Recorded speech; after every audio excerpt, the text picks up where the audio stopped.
같이 예배를 위해서 기도하시죠. 하나님 앞에 예배를 드릴 때 우리의 몸과 마음이 다 쓰여지는 예배를 위해서 한 주간 하나님 앞에 방패하고 있으면 회개하면서 예배드리기 속상한 마음이 감사하고 우리 예배를 위해서 우리 자신을 위해서 함께 기도하겠습니다. 하나님 감사합니다.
사도신경으로 신앙 고백하고 하나님께 예배드리겠습니다. 전능하사 천지를 만드신 하나님 아버지를 내가 믿사오니 그의 아들 우리 주님 예수 그리스도를 믿사오니 이는 성령으로 잉태하사 동정녀 마리아에게 사시고 본디오 빌라도에게 고난을 받으사 십자가에 못 박혀 죽으시고 장사한 뒤 사흘에 십자가에서 다시 살아나시고 하늘에 오르사 전능하신 하나님 우편에 앉으시고 저리로서 산자와 죽은 신방하러 오시리라. 성령을 믿사오며 거룩한 공예와 성도가 서로 교통하는 것과 죄를 사하여 주시는 것과 몸이 가시는 것과 영원히 사는 것을 믿사옵나이다. 아멘. 하나님께 마음 다해서 찬양하겠습니다. 제목의 중고등부 예배 찬양인도 시작하겠습니다. 이번 한 주간 시험들 다 보느라 수고하셨고 이제 시험도 끝났으니 신앙생활을 더 열심히 하는 중고등부 되기 원합니다. 아멘.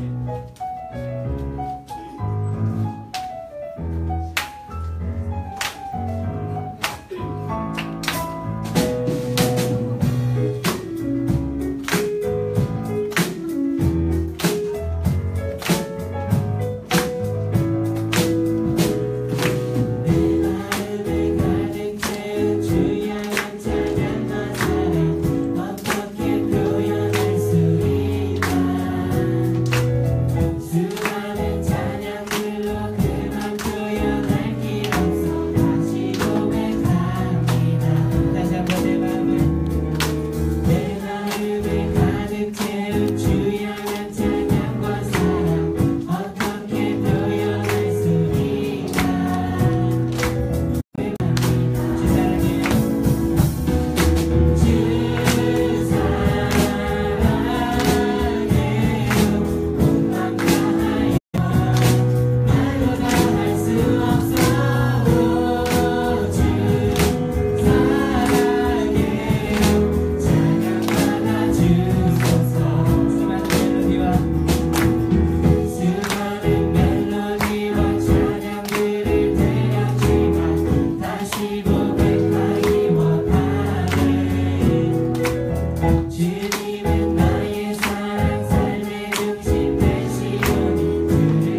중고등부 되기 원합니다.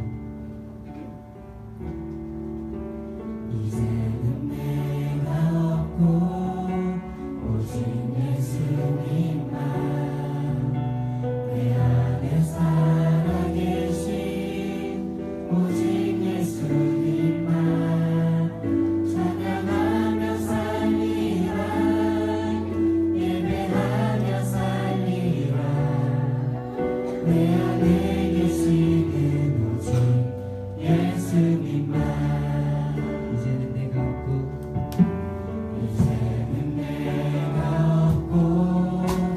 오직 예수님만 내 안에 살아계신 오직 예수님만 찬양하며 살리라 예배하며 살리라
주시며 신들을 섬기는 승자들의 마음을 열어주셔서 하나님 앞에 나오는데 어려움 없도록 도와주세요. 하게 수련회가 한달 앞으로 다가왔습니다. 수련회를 준비하시는 전도사님과 선생님을 건강시켜주시고 수련회를 공유하는 안개 세력과 기도를 이겨내는 중고등부 되게 해주세요. 이 시간 말씀 전하시는 전도사님 건강시켜주시고 하나님께만 집중하게 해주세요. 감사드리며 예수님의 이름으로 기도드렸습니다.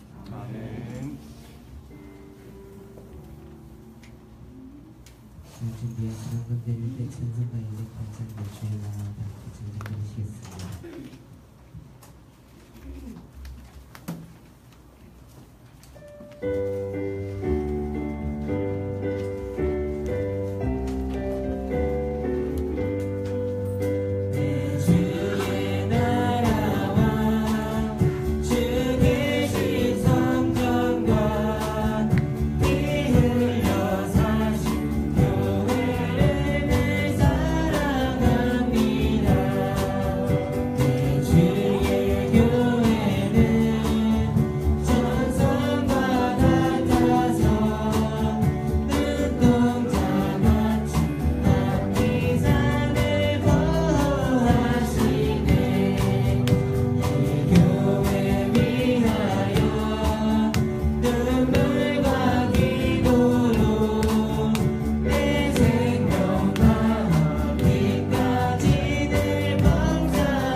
아버지 하나님 감사합니다. 오늘도 주님 앞에 나와서 예배드릴 수 있도록 우리의 생명을 허락하시고 우리의 시간을 허락하시고 모든 상황과 여건을 허락해 주시니 감사합니다. 하나님 주님 앞에 나와서 예배드릴 때에 우리의 몸과 마음이 다 함께 드려지는 그런 살아있는 예배가 되게 하시고 하나님께서 기쁘게 받으시는 귀한 예배가 될 수 있도록 도와주시옵소서. 주님의 은혜에 감사하여서 하나님 앞에 나올 때 빈손으로 나오지 않고 감사하는 마음을 주님 구별하여 들고 나왔습니다. 이 예물을 받아주시고 이 예물에 우리의 마음이 담겨있게 하시고 이 예물이 쓰이는 곳에 하나님의 나라를 위해서 또 우리 중고등부를 살리는 귀한 생명의 사역이 나타나는 귀한 곳에 쓰임받을 수 있도록 이 예물을 축복하여 주시옵소서. 주님께 예배드릴 때에 시험기간이든지 시험기간이 아니든지 늘 동일하게 예배의 자리를 지키는 자가 되게 하시고 하나님께 모든 것에 우선순위를 맞출 수 있는 우리 중고등부가 될 수 있도록 붙잡아 주시옵소서. 우리 중고등부에 이제 곧 학예 수련회가 다가옵니다. 하나님 기도로 준비하게 하시고 하나님께서 주시는 은혜를 충분히 받아들이는 귀한 시간이 될 수 있도록 준비하는 사람들과 또 참여하는 모두가 한 마음으로 그 은혜를 받아들일 수 있도록 도와주시옵소서. 오늘 드리는 예배 가운데 주님께 함께 하실 것을 믿습니다. 예수 그리스도의 이름으로 기도합니다. 아멘.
그동안 수고 많았죠.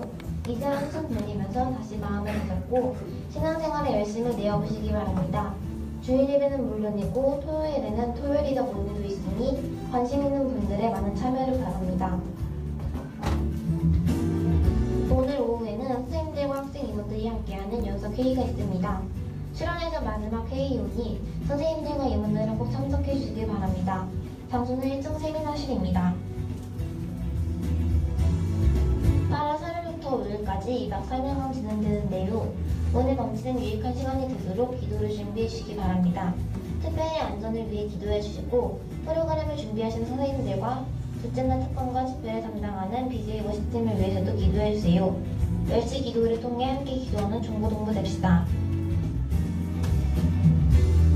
차대인자 식당에 나오는 백부장 고넬료는 기도와 구제로 하나님께 기억된 사람이었습니다. 7월 한 달간 사랑의 동정목기를 하고 있는데요. 정성을 모아 하나님께서 기억하시는 구제에 참여하는 중고동부 되어주세요. 마일리지로 기부할 수 있으니 헬프데스크에서 참여해 주시기 바랍니다. 무더위가 시작된 여름 건강관리 잘 하시고 믿음의 열기로 더위를 이기는 중고동부 됩시다. SDY 뉴스 이다영입니다.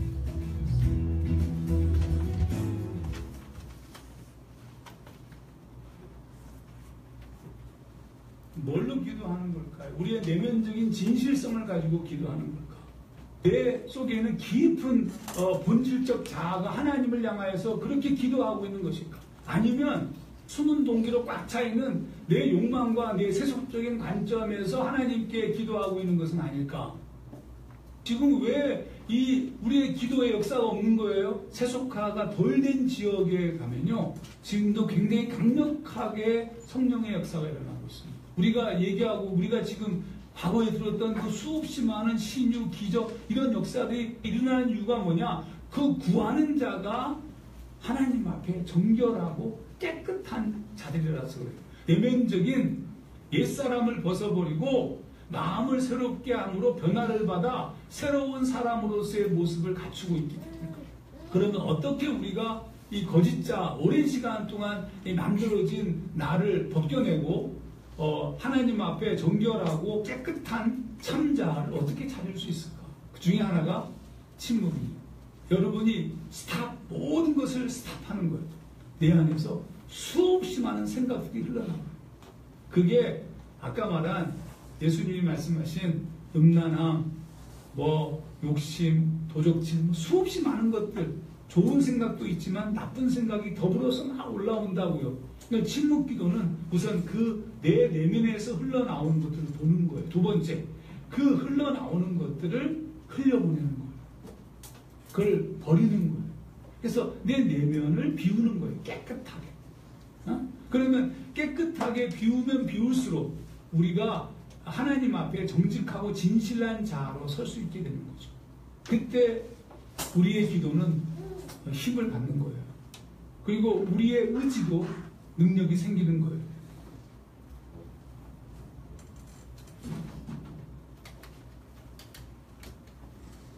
예전에 전교인 시간에 오셨던 강사님이시죠. 허정원 목사님. 기도에 관련된 말씀을 쭉 하셨는데, 여러분 오늘 나누게 될 말씀의 중심 인물 중에 하나인 고넬료라는 사람도 하나님께 항상 기도했던 사람입니다.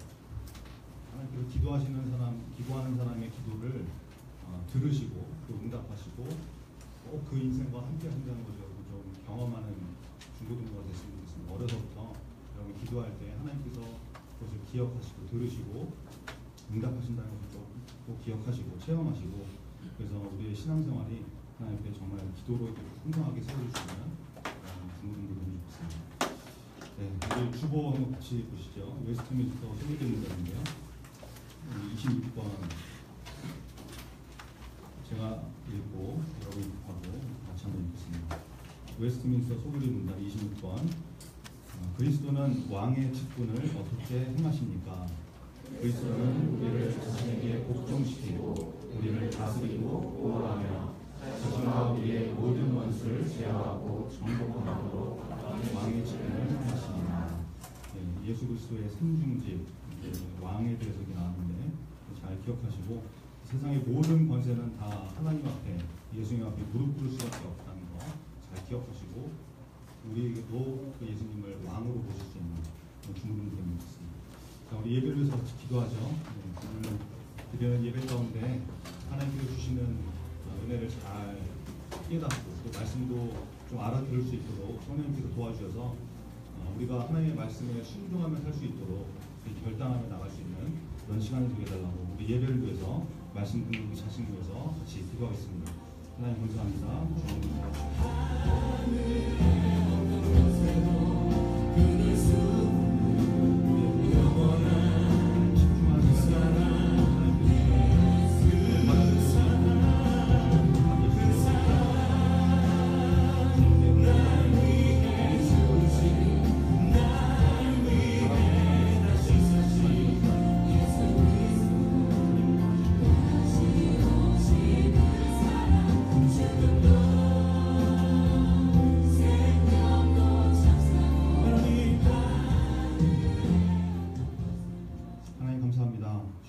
예배를 드리는데 하나님 이 시간 말씀을 듣는 시간입니다. 주님께서 주시는 음성으로 들리게 하시고 성령님의 도우심으로 말씀이 잘 깨달아지게 하셔서 하나님께서 우리에게 무엇을 원하시는지 우리가 어떤 삶을 살아가야 되는지 잘 듣고 깨닫고 결단하는 은혜의 시간 될 수 있도록 붙잡아 주옵소서.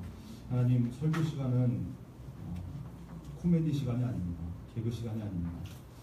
재미로 듣는 시간이 아니고 하나님의 말씀을 음성으로 듣는 시간인 줄 믿습니다.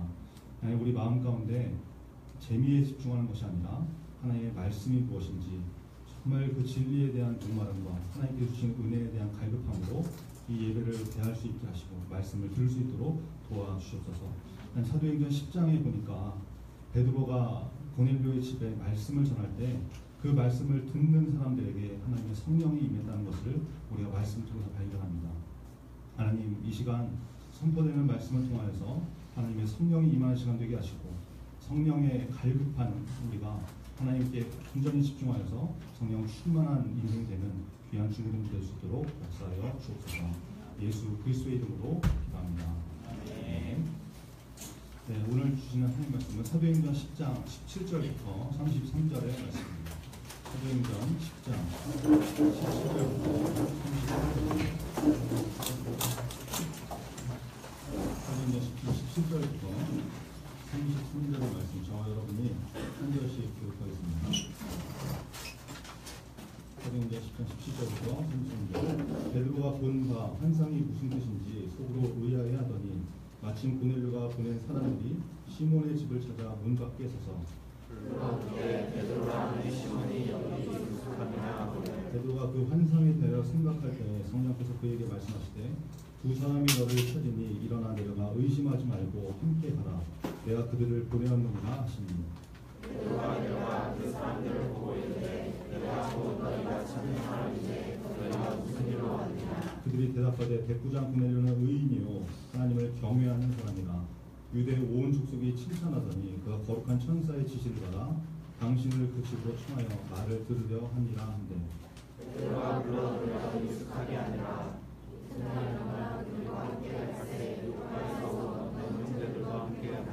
이튿날 가이사랴에 들어가니 고넬료가 그의 친척과 가까운 친구를 모아 기다리더니 마침 베드로가 들어올 때 고넬료가 가자 바닷가에 엎드려 자라니 베드로가 이부터 이르되 일어서라 나도 사람이라 하고 이르되 유대인으로서 이방인과 교제하며 가까이 하는 것이 위법인 줄은 너희도 알거니와 하나님께서 내게 지시하사 아무도 속되다 하거나 깨끗하지 않다 하지 말라 하시기로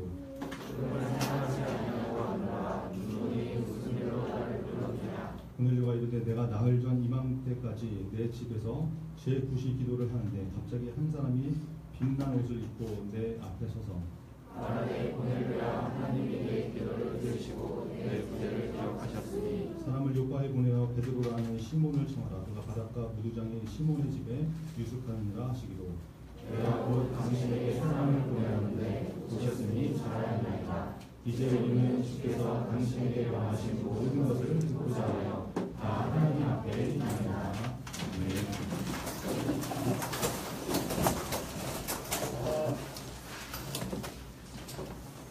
사도행전 10장 10장 17절로 33절 말씀 가지고 주일에 대해서 기억하시는 사람, 하나님께서 기억하는 사람입니다. 하나님께서 기억하시는 사람의 제목으로 하나님 말씀 증거하겠습니다. 사도행전 10번째 시간입니다. 오늘 본문은 이방인이었던 고넬료, 로마 군대 백부장이라고 부르는데 그 사람이 사도 베드로를 통해서 말씀을 듣고 성령을 받게 되는 그런 사건이죠. 오늘 말씀을 통해서 하나님께서 기억하시는 사람이었던 이 고넬료의 인생을 쭉 한번 같이 보시고 우리도 하나님 앞에 하나님께서 기억하시는 그런 귀한 인생이 되기를 결단합니다. 은혜가 있기를 간절히 바랍니다. 사도행전 1장 첫 부분부터 쭉 보면 이 고넬료에 대한 설명이 이렇게 쭉 나오죠. 이 사람이 어떤 사람인지 소개가 나오는데 여러분 고넬료는 로마 군대의 백부장이었습니다. 백부장은 뭘 백부장이라고요? 그 부하가 100명인 장교를 말하는 건데 우리나라 군대로 치면 뭐 한 중대장 정도 이렇게 되는 그런 직책인 것 같습니다. 2절에 보니까 그가 어떤 사람이라고 합니까? 같이 읽을까요? 2절 같이 읽겠습니다. 시작. 그가 경건하여 온 직원과 더불어 하나님을 경외하며 백성을 많이 구제하고 하나님께 항상 기도하는. 여러분 이 사람이 얼마나 귀한 사람이었냐면 성경이 이 사람을 경건한 사람이었다 이렇게 말하죠. 성경이 말하는 경건의 의미는 하나님께 예배드리는 것처럼 살아가는 것, 그걸 말하거든요. 믿음의 자세, 삶의 자세, 삶의 태도, 하나님을 두려워하고 경외하고. 여러분 우리가 예배드릴 때 상태가 괜찮잖아요, 그죠? 여러분 상태 지금 괜찮죠? 물론 이제 예배를 또 지각하고 딴 생각하고 졸고 이런 분들도 있지만 하나님께 마음을 다해서 예배드리는 사람들은 지금이 우리의 인생 가운데 그래도 가장 괜찮은 상태잖아요. 그런 상태로 일상의 삶을 살아가는 거예요. 이게 성경이 말하는 경건이다. 그러니까 고넬료는 평소의 삶의 자세가 예배드릴 때의 자세 같은 그런 삶이었다는 것이죠. 여러분 또 고넬료는 자기만 하나님을 믿은 것이 아니라 온 집안과 더불어 하나님을 함께 경외하는 사람이었다는 거죠.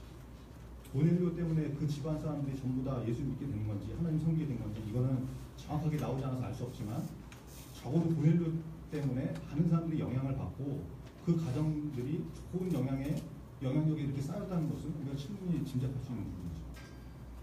여러분 혹시 여러분 가정에 교회 다니지 않고 예수 믿지 않는 분들이 혹시 있습니까? 부모님이 됐건 형제 자매가 됐건 일가 친척이 됐건 여러분 그들에게 좋은 영향력을 끼치는 사람이 되어서 여러분을 통해서 여러분의 온 집안 사람들이 예수님을 영접하게 되는 그런 귀한 은혜가 있기를 간절히 바랍니다. 여러분 또 고넬료의 중요한 자세가 계속 나오죠. 백성을 많이 구제했다. 그리고 하나님께 항상 기도했다.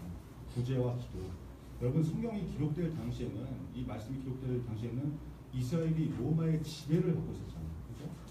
이스라엘 로마의 지배를 받고 있었죠. 그러니까 고넬료가 백성을 많이 구제했다. 이거는 자기 나라 로마의 백성을 구제했다. 이게 아니라 이스라엘 백성들, 로마로부터 압제를 당하고 있는 그 불쌍한 이스라엘 백성들을 구제했다, 섬겼다라는 것을 말합니다. 그러니까 여러분 22절에 뭐라고 합니까? 22절 한번 같이 볼까요? 22절, 10장 22절 같이 읽겠습니다. 시작. 그들이 대답하되 백부장 고넬료는 의인이여 하나님을 경외하는 사람이다. 유대 온 족속이 칭찬을 여기까지. 여러분 유대 온 족속이 칭찬을 했다. 로마 백성들이 칭찬한 게 아니고 이스라엘 온 족속들이 칭찬했다. 아니 이스라엘 사람들은 지금 자기네를 지배하고 있는 로마 침략국의 군대 장교인데 그런 사람을 칭찬했다는 거예요. 그러니까 이 사람이 어떤 삶을 살았는지 이스라엘 백성이 얼마나 좋은 영향을 끼치고 구제를 했는지 알 수 있는 것이죠. 이게 참 대단한 삶의 자세 아닙니까? 여러분 보세요. 그럼 지금 20절 우리가 읽었는데 이 말씀을 지금 누가 말을 하고 있는 거냐면 고넬료가 천사의 지시를 받고 베드로에게 사람을 보내죠. 그때 이제 베드로를 초대하려고 사람을 보냈는데 그때 보냄받은 사람이 집안 하인 2명하고 자기의 부하 1명을 이렇게 보내는데 그 사람들이 베드로를 찾아가서 자기 주인, 자기 지휘관이 어떤 사람인지 베드로를 소개하는 장면이 22절이거든요. 여러분 집안 하인과 부하가 우리 고넬료가 어떤 사람이다, 우리 주인님이, 우리 장교가, 지휘관이 어떤 분이다 말하는데 이렇게 소개하더라. 원래 여러분 사람을 속이고 이렇게 가식적인 인생을 살면 자기 윗사람을 속이기가 쉽지 않습니까? 자기 상사나 주인한테는 껌뻑 죽고 독신거리고 무슨 얘기해도 예스면 되고 근데 자기보다 높은 사람한테는 그렇게 하기 쉽지만 자기보다 낮은 사람들한테는 본색이 드러나죠. 본색이. 제가 요즘 회사 생활을 하지 않습니까? 근데 그러면 회사에서 가장 제일 높은 분이 회장님인데 저보다 이제 상사인 분들이 회장님한테는 진짜 굽신굽신하거든요. 완전 굽신굽신하고 뭐 불만 있어도 뭐 말도 잘 못하고, 근데 뒤돌아서 회장님이 없을 때는 막 또 이제 뒷담화하고 불평하고 공지렁거리고 이런 사람이 있는가 하면 회장님 앞에서도 예의 바르게 잘하고 회장님 없어도 예의 바르게 뒷말하지 않고 진짜 아랫사람 자기보다 직급이 낮은 사람한테도 정말 인격적으로 따뜻하게 품위 있게 그렇게 행동하고 말하는 그런 분들이 있어요. 그리고 회장님이 볼 때는 구분을 못할 수 있죠. 둘 다 회장님한테 잘하니까. 근데 뭐 가끔 이렇게 회사에 보면은 자기 아랫사람한테도 막대하고 자기보다 윗사람한테도 이렇게 막 함부로 대하는 뭐 팀장님, 뭐 처음부터 팀장님 아니셨잖아요. 뭐 이러면서 이제 막 이렇게 하는 빠져먹은 인간들도 있는데 이건 이제 뭐 거의 사회생활을 포기한 거죠. 그런 애들은 이제 잘 될 기회가 없는데 그건 그냥 끝이고 대부분은 윗사람한테는 가면을 쓰고 대하는 경우가 굉장히 많거든요. 그래서 회장님은 그냥 자기가 볼 때는 누가 더 좋은 직원인지 구분하기 어려울 수 있잖아요. 자기한테 다 잘하고. 근데 그 사람의 진가는 누가 알고 있어요? 말단 직원들이 보면 자기보다 낮은 직급의 사람들이 보면 딱 답이 나오는 거죠. 그 사람이 어떤 사람인지. 여러분의 입장으로 적용을 해서 보면 이런 거 있죠. 학교에서 어떤 선배가 있는데 선생님들한테는 막 인정을 받고 칭찬을 받는데 같은 학년 친구들이나 후배들한테는 인정 못 받는 그런 선배들이 있을 수 있죠. 반면에 학교 선생님들한테도 칭찬받고 후배들한테도 정말 좋은 선배야 이렇게 인정받는 사람, 그런 사람이 있지 않습니까? 그런 개념. 무슨 말인지 아시겠죠? 그래서 진짜 어떤 사람이 괜찮은 사람인지 아닌 사람인지 이걸 알려고 그러면 윗사람에게 물어봐서 답이 나온 게 아니라 동료나 아랫사람들에게 물어보면 답이 나오는 게 정확하고 그때 인정받는 사람이 진짜다. 근데 고넬료가 바로 그런 사람이다. 오늘 말씀을 듣는 모든 분들이 먼저 하나님 앞에 인정을 받는 사람이 되시고 그 다음에 윗사람들한테도 인정받고 그렇죠? 그리고 동료들과 아랫사람들에게도 인정받을 수 있는 진짜 좋은 사람이 되는 그런 은혜가 있기를 간절히 바랍니다. 그럼 고넬료에게 하나님의 천사가 나타났죠. 4절인데요. 그냥 같이 읽겠습니다. 4절 시작. 고넬료가 주목하여 보고 두려워 이르되 주여 무슨 일이니까? 천사가 이르되 내 기도와 구제가 하나님 앞에 상달되어 기억하신 바가 되었습니다. 여러분 이게 고넬료와 천사가 대화를 하는 장면이죠. 고넬료 앞에 천사가 딱 나타나서 대화를 하는 건데 고넬료가 항상 기도하는 사람이었고 구제에 힘쓴 사람이었다고 성경이 말씀하고 있는데 그것이 하나님께 올려져서 상달되어서 하나님이 아시고 기억하신 바가 되었다라고 천사가 말하고 있는 거예요. 여러분 우리의 기도가 하나님께 올려지고 있다는 것을 여러분 꼭 기억하시기 바랍니다. 우리가 어려운 이웃을 돕고 구제하고 섬기는 것 이것이 하나님께서 다 보신 바가 되어서 하나님께서 기억하신다는 것을 믿으시기 바랍니다. 여러분 하나님 다 보고 계세요. 7월은 우리 중고등부가 이게 사랑의 동전 모기 하는 기간이죠. 3개월에 한 번씩 이렇게 쭉 하고 있는데 진짜 작은 것이지만 정성껏 모아서 이렇게 돕고 있죠. 전도사는 누가 참여를 하는지 누가 뭐 얼마 하는지 뭐 알 수가 없죠. 거기서 뭐 지켜보고 CCTV 달아놓은 것도 아니고 모르잖아요. 얼마를 하는지 잘 모르는데 누가 하는지 모르는데 그걸 기억하시는 분이 계신데 그게 누구라는 거예요? 하나님께서 기억하신다. 하나님께서 보고 계시다. 여러분 많은 학생들이 이렇게 잘 참여하고 있습니다. 좀 그렇게 믿고 싶은데 여러분 중에는 참여를 아예 안 하는 사람도 있을 수 있겠죠. 이게 뭐 억지로 뭐 강제적으로 하는 일도 아니고 할 일도 아니니까. 근데 그러나 여러분 한번 생각은 해봐야 하는 거죠. 중고등부에서 100년째 해오는 일이고 1년에 4차례씩 이렇게 하고 있는데 지금까지 내가 한 번도 참여해 본 적이 없다. 10원 한 장 넣은 적이 없다. 그럼 이것도 그렇게 별로 바람직한 것은 아니지 않겠습니까? 요즘 뭐 시험 기간이라고 이렇게 공부한다고 예전에는 그 대학생들이나 카페 같은 데 가서 이렇게 공부하고 그랬는데 요즘은 뭐 중고등학생들도 엄청 뭐 카페 가서 이렇게 공부하는 모양이죠. 커피 한 잔 딱 시켜가지고 그거를 뭐 비난하는 거 아니에요. 비난하는 거 뭐 가서 할 수 있죠. 카페 가서 할 수 있죠. 도서관도 이렇게 막 덥고 뭐 환경도 열악하고 그래서 뭐 공부가 더 잘 되면 카페 가서 해야죠. 뭐 하면 좋은데 근데 거기 가서 여러분 그냥 뭐 무료로 앉아있는 거 아니잖아요. 커피건 음료수건 주문을 해야 될 거 아니겠습니까? 그런데 뭐 한두 푼 아니면. 근데 그런 거는 주저함 없이 시켜 마시면서 샷 추가요. 뭐 이러면서 막 시켜 마시면서 그리고 어려운 이유 돕자 그러면 사랑의 동전 모으기다 그러니까 진짜 동전만 어디서 이렇게 긁어 모아가지고 동전만 긁고 헌금을 할 때도 용돈은 매년 이렇게 뭐 물가 인상돼갖고 인상이 되는데 용돈은 조금씩 오르는데 중학교 2학년 때도 1,000원, 고3이 돼도 1,000원, 어른이 되고 심지어 어른이 돼도 1,000원 이런 사람이 있다고 그러면 여러분 이건 생각해 봐야 되지 않겠습니까? 카페, 커피, 뭐 음료 이거 뭐 한 잔에 적어도 아무리 싸도 3,000원, 5,000원이 팔잖아요. 근데 그런 건 아낌없이 막 그냥 뭐 질러 거기 이러고 택시는 또 얼마나 잘 타시는지 저는 겁나서 택시를 못 타는데 뭐 늦으면 그냥 무조건 택시 카카오콜 불러가지고 여기까지 합시다. 여러분 혹시 오늘 설교가 좀 마음에 불편하게 들리신다면 저는 그렇게 들렸으면 좋겠습니다. 좀 마음에 불편하게 들린다면 특별히 이번 한 주간 여러분 기도해 보시기 바랍니다. 하나님 내 마음에 어려운 이웃을 돌보는 그런 마음이 없는 것 같습니다. 헌금에 대한 인색함이 있는 것 같습니다. 하나님 이게 되시는 것입니까? 내 마음에 이런 인색함이 있는 것, 가까운 마음, 남을 돌보지 않는 마음, 이것이 괜찮은 것입니까? 하나님께 좀 물어보시기 바랍니다. 하나님께 응답을 하시겠죠? 잠언 28장 22절에 보니까 가난한 자를 구제하는 자는 궁핍하지 아니하려니와 롯돈치 않은 자에게는 저주가 크리라. 이게 살벌한 얘기죠. 말씀을 바꾸고 있습니다. 잠언 11장 25절 구제를 좋아하는 자는 풍족하여질 것이요 남을 윤택하게 하는 자는 자기도 윤택하여지리라. 여러분 성경은 기본적으로 어려운 이웃을 돌보라고 도우라고 말씀하시거든요. 구제를 말씀하시거든요. 예수님도 구제 말씀하시잖아요. 도와라, 섬겨라. 우리 중고등부가 사랑의 동전 모으기를 비롯해서 어려운 이웃들 돕는 봉사활동을 한다든지 이런 활동을 할 때 정말 억지로가 아니라 진짜 마음에서 이렇게 우러나와서 정말 내가 한번 해봐야 되겠다, 하고 싶다 이런 마음이 정말 주님께서 주신 마음이 우러나서 구제에 힘쓸 수 있는 그런 저와 여러분 되기를 간절히 바랍니다.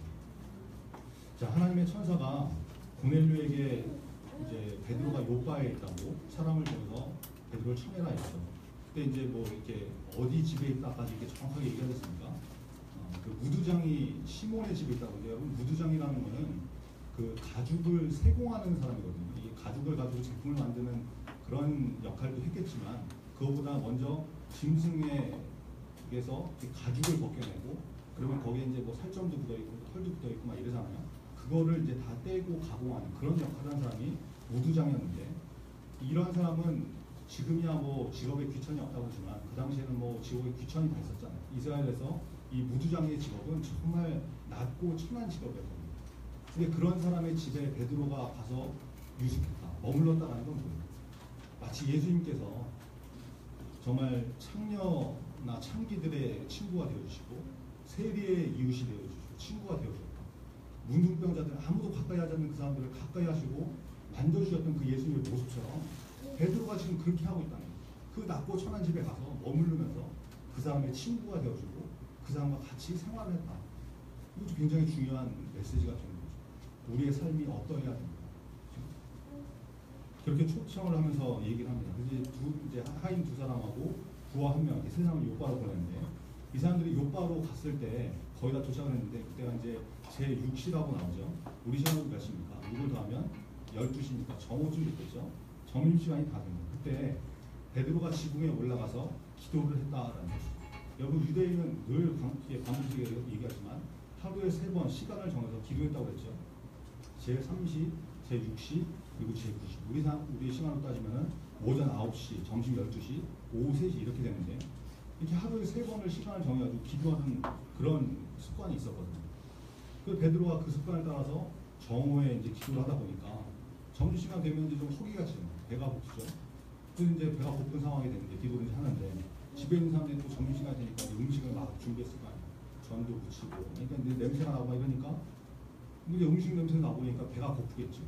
그래가지고 이제 베드로가 비몽사몽간에 기도하면서 배고프다 이러면서 이제 해롱해롱 하고 있는데 갑자기 하늘이 열리면서 하늘에서 큰 보자기 같은 그릇이 이렇게 내 귀퉁이가 줄에 달려서 내려오는. 그래서 이게 뭐냐? 드론 배달도 아니고 요즘이야 뭐 하늘에서 뭐가 이렇게 내려오는 게 자연스럽지만 그 당시에는 이게 뭔가 깜짝 놀랐을 거 아니에요. 하늘에서 막 뭐가 내려오니까. 그리고 뭔가 하고 봤더니 그 안에 뭐가 있냐면 갖가지 이제 4발 달린 짐승들이 있었고 땅에 기어다니는 파충류, 날짐승 뭐 이런 것들이 있었다는 거예요. 그러더니 음성이 또 들리는데 베드로야 일어나서 그것들을 잡아먹어라 이런 잡아먹어라. 여러분 이스라엘 사람들은 음식도 아무거나 다 먹고 이런 거 아니라고 했죠.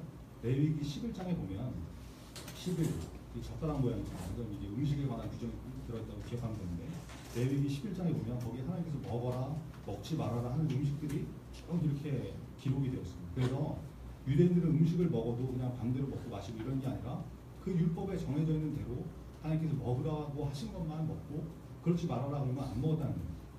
근데 환상에 보이는 것들이 보니까 먹어서는 안 되는 것들, 성경이 먹지 말라고 한 거, 이것들이 다 담겨져 있는 것이죠. 그러니까 베드로가 이렇게 대답하는 거예요. 주여, 그럴 수 없습니다. 아니 이걸 어떻게 먹나요? 나 이걸 어떻게 먹나요? 그 아직 잘 모르시는 모양인데 저는 부정한 거, 깨끗하지 않은 거 이런 거 지금까지 안 먹었거든요. 저 못 먹습니다. 이런. 그랬더니 또 소리가 들리는데 하나님께서 깨끗하게 하신 것을 속되다, 더럽다 하지 말라. 이런 환상이 나타났다. 여기 이게 한 번만 나타나고 끝난 것이 아니라 2번이 더 나타났어요. 그럼 3번이 이 일이 벌어집니다. 베드로가 환상을 3번을 본 거죠.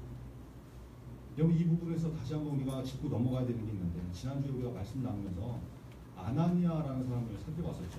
사울이 다메섹 도상에서 예수님 만나고 눈 벌어가지고 3일 동안 식음을 전폐하고 기도하고 있을 때 주님께서 아나니아한테 가서 아나니아한테 나타나셔갖고 환상 중에 사울한테 가라 그러시죠. 그랬더니 아나니아가 뭐라고 했었어요? 가기 싫다고 그랬잖아요. 이 사람이 얼마나 악한 사람인데 이 사람한테 가라고 했습니까? 그러니까 주님께서 어떻게 하셨습니까? 아나니아한테 막 화를 내시고 불같이 화내시고 야 임마 너 뭐 가라고 하면 갈 것이지 뭐 이렇게 말이 많아 당장 안 가? 이러시지 않고 설명해 주죠. 가거라. 사울 예 악명 높은 애지만 내가 택한 사람이야. 내가 쓴 그릇이야. 일뿐이야. 이런 장면이 나오지 않습니까? 굉장히 인격적인 관계라는 것을 보여주는 그런 상황이라고 말씀드렸죠. 주님께서 가라 그러시는데 싫어요 그러고 그러니까 또 주님이 설명하시고 인격적인 관계. 이건 베드로의 환상도 마찬가지예요. 글은 내려보내고 먹어 이러는데 베드로가 싫다고 안 먹는다고 이러니까 똑같은 상황을 2번이나 반복을 해서 총 3번을 보여줍니다. 결국엔 베드로가 안 먹죠. 그러니까 안 먹는다고 그러니까 어떻게 합니까? 입에다가 막 음식 억지로 씻어 먹고 진동 놓고 야 먹으라면 먹어 임마 이러고 그러지 않으시고 그릇이 그냥 하늘로 올라가 버리잖아요. 여러분 세상에 신과 인간이 이런 관계에 있는 성과 도대체 어디 있냐? 어디? 우리 하나님은 너무나 인격적인 분이시다.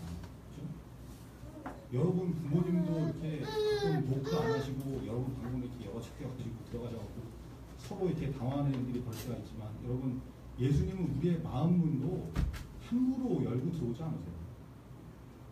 문을 두드리시는 분이라고 합니다. 볼지어다 내가 문 밖에 서서 두드리노니 누구든지 내 음성을 듣고 문을 열면 내가 그에게로 들어가 그와 더불어 먹고 그 나와 더불어 먹으리라. 요한계시록 3장 20절 말씀. 여러분 우리 예수님이 그런 분이시라는 겁니다. 우리가 믿는 하나님이 이렇게 인격적으로 나를 대하시고 하나님과 우리가 이런 관계에 있다는 것을 여러분 믿으시기 바랍니다. 하나님께서 뭘 말씀하시는데 여러분 생각 기도로 말씀할 수 있죠. 말씀드릴 수 있죠. 하나님 싫습니다. 못하겠습니다. 계속 기도하세요. 하나님께서 마음을 바꿔주시는지 또 다른 방법으로 길을 열어가십니다. 우리가 그런 인격적인 관계 하나님과 있다는 것을 꼭 믿으시고 하나님과의 그 기도에 힘쓸 수 있는 중호분들 됐으면 좋겠습니다.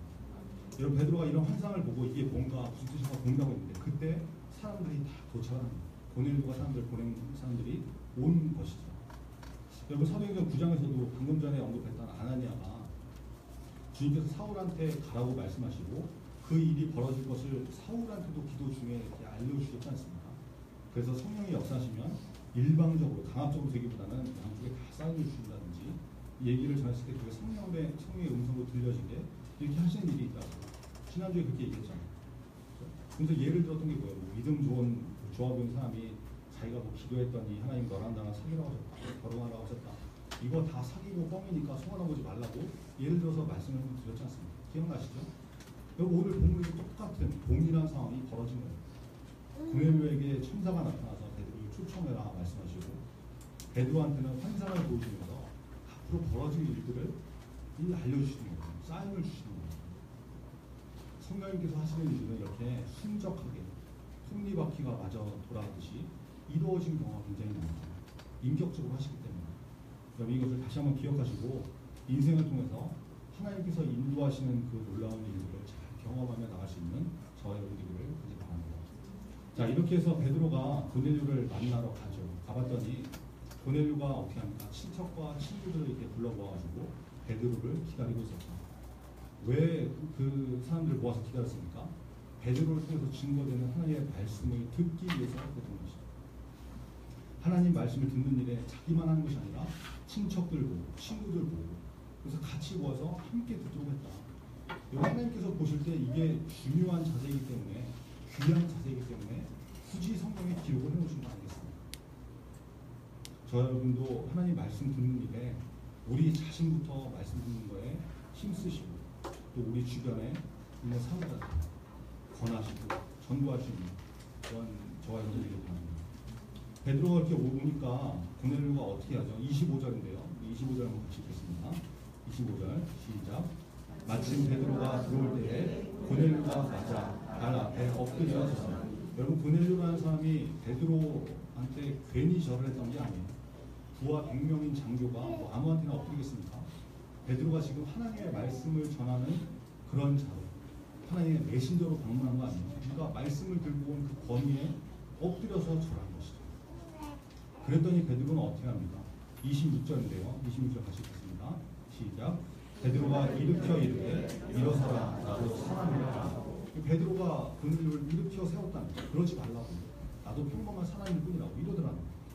여러분 오순절 이후에 베드로가 얼마나 놀라운 일들을 행했습니까? 설교한 번 하니까 막 3,000명, 5,000명씩 돌아오고 사도행전 9장 뒷부분에 보면 8년 된 중풍병자를 낫게 하고 심지어 죽은 여자, 다비다라는 여자도 살려내거든요. 이 정도 되면 베드로의 어깨에 힘이 들어갈 만하지 않겠어요? 끝까지 들지 않겠어요? 예수님 같은 능력이 나타나니까. 그런데 막 사람들이 인정해주고 떠받들어주고 백부장 고넬료가 넙죽 엎드려 절했을 때 베드로도 사람이니까 야 이제 내가 어떤 존재인지 드디어 인간들이 알아보는 거야. 예수님 있을 때는 내가 그렇게 욕도 먹고 혼나기도 하고 그랬는데 지금 이제 봐 내가 얼마나 대단했나 이럴 수도 있을 텐데 만약에 베드로가 그런 자세를 갖고 있었다면 사람들이 떠받드는 것을 즐기고 그랬다면 베드로는 그때부터 무너지는 것이죠.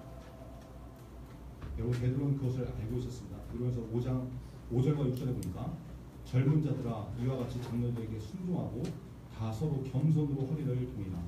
하나님은 교만한 자를 대적하시되 겸손한 자들에게는 은혜를 주시느니라. 그러므로 하나님의 능하신 손 아래에서 겸손하라. 때가 되면 너희를 높이시리라.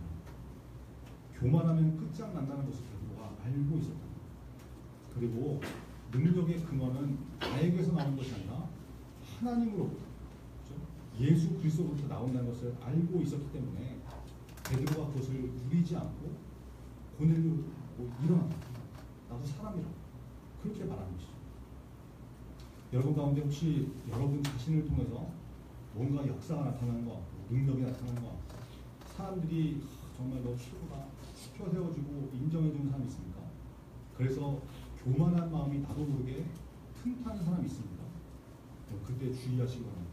그때 넘어지는 그때 사람들이 엎드릴 때 인정해 줄 때 그거 즐기는 것이 아니라 베드로처럼 일으켜 세우면 난 아무것도 아닙니다. 사람입니다. 오직 하나님의 능력만 드러내는 모습이 있어야 된다는 것이죠. 여러분 능력 있는 사람들이 능력 있게 쓰임 받던 사람들이 무너지는 가장 큰 이유 중에 하나가 바로 교만입니다. 사람들이 자꾸 대단하다, 능력 있다 이러니까 그 능력이 자기한테서 나오는 걸로 착각하는 것이죠. 힘 빼야 되는데 자꾸 어깨에 힘이 들어가요. 그래서 망하는 거예요. 여러분 오늘 말씀을 좀 기억하시고 저와 여러분이 중심을 보시는 하나님 앞에서 베드로와 같이 겸손한 인생이 되는 그런 믿음의 사람 되기를 간절히 바랍니다. 마지막 33절 같이 읽겠습니다. 33절 시작. 내가 곧 당신에게 사람을 보내었는데 오셨으니 자랑하노라. 이제 우리는 주께서 당신에게 명하신 모든 것을 듣고자 하여 다 하나님 앞에 있다. 고넬료가 베드로를 초청한 이유가 이게 명확하게 나오죠. 베드로를 통해서 증거되는 말씀을 듣기 위해서 모였다라는 것. 그런데 놀라운 표현이 나오죠. 우리는 주께서 당신에게 명하신 모든 것을 듣고자 하여 다 하나님 앞에 있다.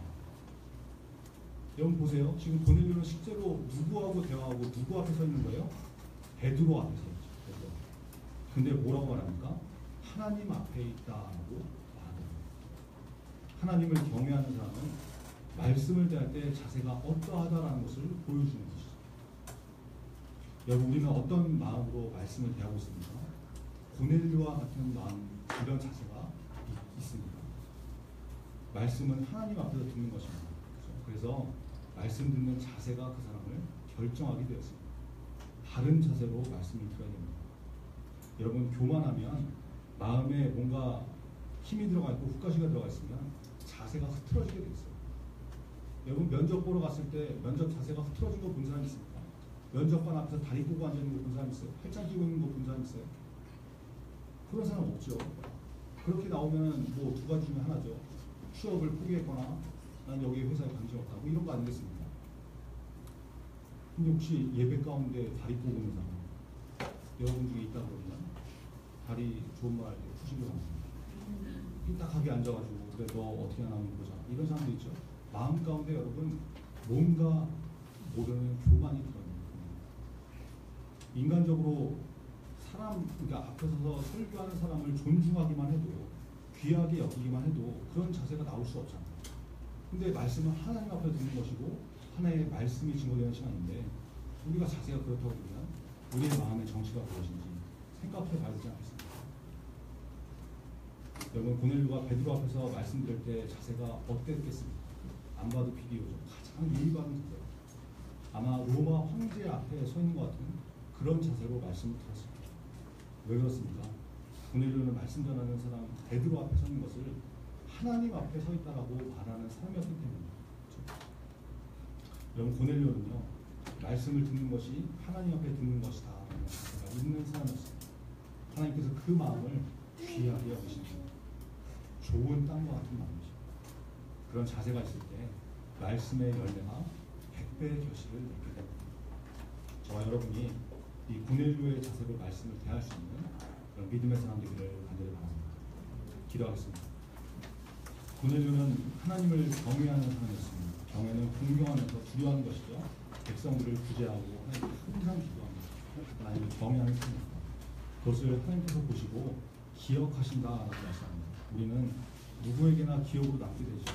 사람에게도 좋은 일로 남으면 좋겠지만 더 중요한 것은 하나님께서 나를 어떻게 기억하시는가, 내가 하나님 앞에 어떻게 기억되는 사람인가, 이게 더 중요한 거 아니겠습니까? 고넬료의 모습을 통해서 우리도 하나님을 경외하고 구제에 힘쓰고 항상 기도에 힘쓸 수 있는 그런 기도의 삶이 되게 됩니다. 여러분 이 시간 같이 기도했으면 좋겠습니다. 그리고 하나님을 경외하는 사람은 말씀을 듣는 자세도 좋죠. 말씀을 들을 때 누가 그 말씀을 전하는지 하나님 앞에 있다는 자세로 듣게 되었습니다. 우리의 예배의 자세는 어떤지, 사람 앞에 서 있는 자세로 예배를 드리는지 아니면 하나님 앞에 서 있는 자세로 예배를 드리는지 점검해 보시고 고넬료와 같은 마음으로 매 순간 하나님 앞에 설 수 있는 그런 인생이 되게 달라고 오늘 말씀을 붙들고 다 같이 기도하겠습니다. 감사합니다.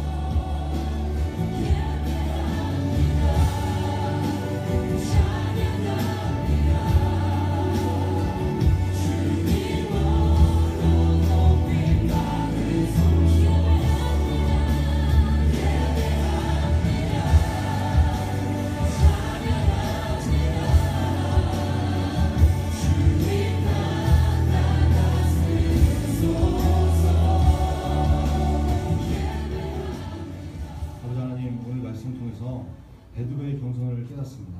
또 고넬료의 기도를 들으시고 그의 구제를 보시고 기억하신 하나님을 발견합니다. 말씀을 대할 때 우리가 사람을 통해서 듣는 것이 아니라 하나님 앞에서 듣는 자세로 서는 고넬료와 같은 마음이 될 수 있도록 붙잡아 주시옵소서. 이 말씀이 우리 마음 가운데 새겨지게 하셔서 우리의 일평생 가운데 하나님 앞에 예배 드릴 때 또 말씀을 대할 때 그것이 우리 삶의 기본의 자세가 될 수 있는 우리 중고등부 다 될 수 있도록 붙잡아 주시옵소서. 사람이 엎드릴 때 인정해 줄 때 그것을 즐기고 교만해서 넘어지는 것이 아니라 일으켜 세우고 하나님만 드러낼 수 있는 그런 베드로와 같은 모습도 우리 가운데 있게 하여 주시옵소서. 매일 기도에 힘쓰게 하시고 그 기도를 통해서 하나님의 능력을 체험할 수 있도록 하나님께서 응답하신 것을 주님 받아 누리고 체험하는 능력이 생길 수 있도록 붙잡아 주시옵소서. 우리 주변에 어려운 이웃들이 많이 있습니다. 가난하고 굶주린 자들을 돌보게 하시고 그들을 구제하고 섬길 줄 아는 마음으로 허락해 주셔서 하나님의 말씀대로 우리의 삶이 경건의 모습으로 살아갈 수 있는 예배와 삶이 동일하게 같은 방향으로 갈 수 있는 우리 믿음의 삶 될 수 있도록 붙잡아 주시옵소서. 예수 그리스도의 이름으로 기도합니다. 아멘. 하늘에 계신 우리 아버지여, 이름이 거룩히 여김을 받으시옵나이다. 나라를 이루시며 뜻이 하늘에서 이룬 것 같이 땅에서도 이루어지리다. 오늘날 우리에게 일용할 양식을 주시고 우리가 우리에게 죄 지은 자를 사하여 준 것 같이 우리 죄를 사하여 주시고 우리를 시험에 들게 하지 마시고 다만 하나님께서 구하옵소서. 대개 나라와 권세와 영광은 아버지께 영원히 사옵나이다.